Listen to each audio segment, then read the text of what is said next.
नमस्कार बंधुरा welcome back to my channel काछे दूरे आमार सकल बंधुदेर स्वागत जानिए आजकेर एकटी स्नैक्सेर रेसिपि शेयर करछि। आज आमी शेयर करब किभाबे दोकानेर मतो पारफेक्ट झाल झाल चिड़े भाजार रेसिपिटा बाड़ीतेई खूब सहजे बानिये निते पारेन तार एकटा खूब सहज रेसिपि शेयर करछि। चिड़े भाजा एमनितेও खेते किन्तु असाधारण हय किन्तु আর তার সাথে বাদাম নারকেল মসুর ডাল এইসব দিয়ে যদি করা হয় তাহলে কিন্তু আরো ভালো লাগে। চিড়ে ভাজা বারবার বানাতে ইচ্ছে না করলে এইভাবে যে কোনো বয়ামে ভরে মাসের পর মাস কিন্তু অনায়াসেই খাওয়া যায়। আশা করছি আজকের রেসিপি খুব ভালো লাগবে। তো চলুন রেসিপিটা দেখে নিই। চিড়ে ভাজার জন্য প্রথমে একটা পাত্র নিয়ে নিলাম। তার মধ্যে আমি দিয়ে দেব 2 কাপ পাতলা যে চিড়েগুলো হয় সেগুলো আমি 2 কাপ দিয়ে দিলাম।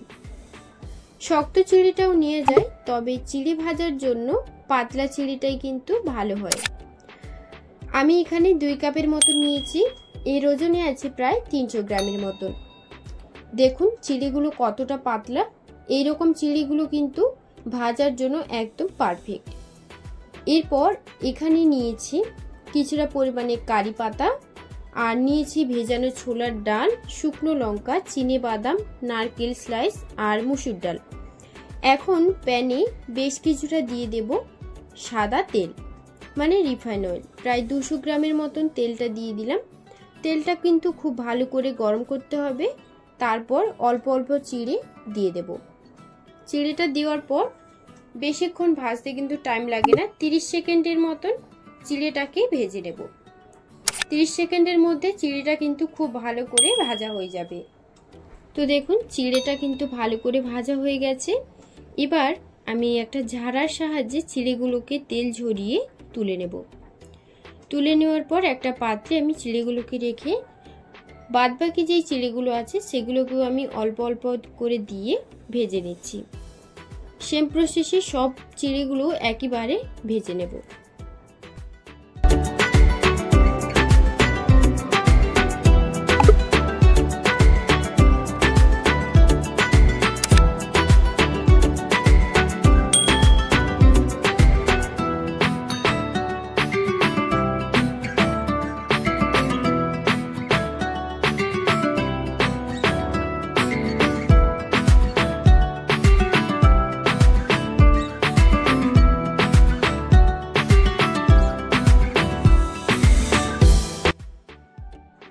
তো সব চিড়েগুলো ভাজা হয়ে গেছে। এবার চিনেবাদাম ডাল, কারি পাতা, নারকেল ডাল, মসুর সবকিছু একসাথে দিয়ে ভালো করে ভেজে নেব।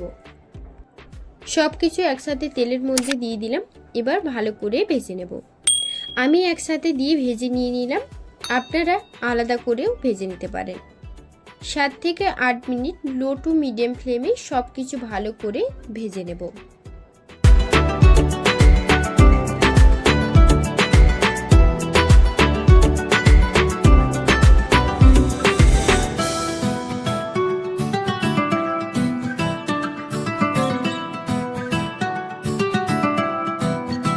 এবার এই ভাজা চিড়ের মধ্যে আমি কিছু মশলা দিয়ে দেব। তার জন্য প্রথমে বিট লবণ হাফ চামচের মতন দিয়ে দিলাম, আর 1 চা চামচের মতন চাট মশলাও দিয়ে দিলাম, এতে করে টেস্টটা কিন্তু ভালো আসে। এরপর ঝাল লঙ্কার গুঁড়ো 1 চামচের মতন দিয়ে দিলাম।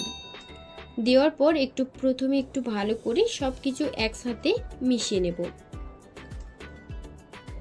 তো দেখুন সবকিছু একসাথে খুব ভালো করে মিশিয়ে নিচ্ছি।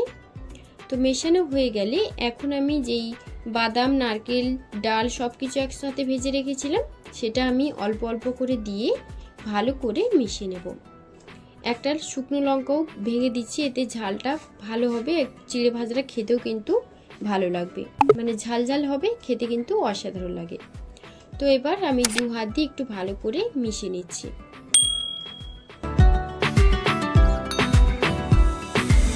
তো দেখুন সবকিছু ভালো করে মিশিয়ে নিয়েছি, আর দেখুন চিড়ে ভাজাটা কতটা মুচমুচে হয়েছে, একটু হাত দিয়ে ভেঙে দেখাচ্ছি।